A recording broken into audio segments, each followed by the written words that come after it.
Hello again. টেকনোলজির দুনিয়ায় কিছু প্রোডাক্ট আসে আর যায়, আর কিছু প্রোডাক্ট হয়ে যায় লেজেন্ড। আজকে আমরা কিবোর্ডের দুনিয়ার সেই আনডিসপিউটেড কিং এর সাথে পরিচিত হব, দ্য IBM মডেল এম। 1985 সালে রিলিজ হয় এই মডেল এম কিবোর্ডটা হচ্ছে কিবোর্ড এনথুজিয়াস্টদের হলি গ্রেইল। কিন্তু কেন, কি ছিল এতে যা একে এতটা স্পেশাল বানিয়েছে? Let's dive deep. প্রথমত এর legendary sound R feel.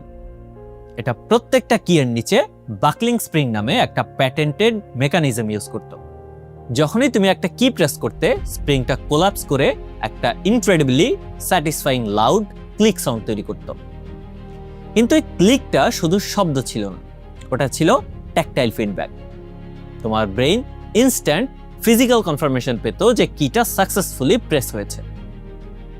For a touch typist যারা স্ক্রিনের দিকে তাকিয়ে থাকে, এই ফিডব্যাক অ্যাকুরেসি আর স্পিডের জন্য গেম চেঞ্জার ছিল।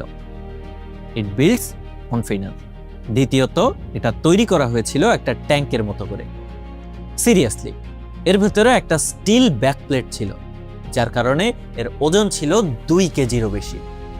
80s দশকে বানানো এই কিবোর্ডগুলো আজও অনেকে ডেইলি ইউজ করছে। দেয়ার ডিউরেবিলিটি ইজ লেজেন্ডারি। কিন্তু এর সবচেয়ে বড় কন্ট্রিবিউশন, এর আসল লিগ্যাসি ছিল লেআউটটাকে স্ট্যান্ডার্ডাইজ করা।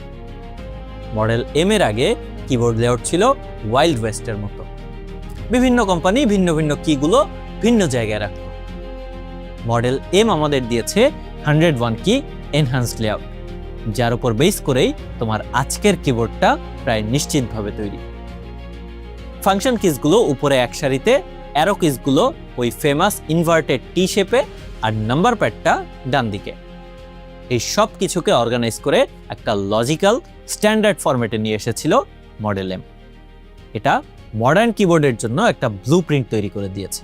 আজকের laptop, gaming keyboard, ergonomic design সবাই এই মডেল এম এর কাছে ঋণী।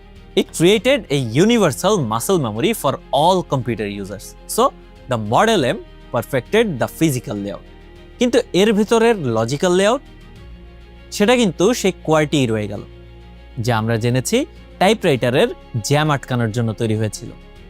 এই কিংবদন্তির গল্পের সাথেই আমাদের হিস্ট্রির জার্নি শেষ হলো।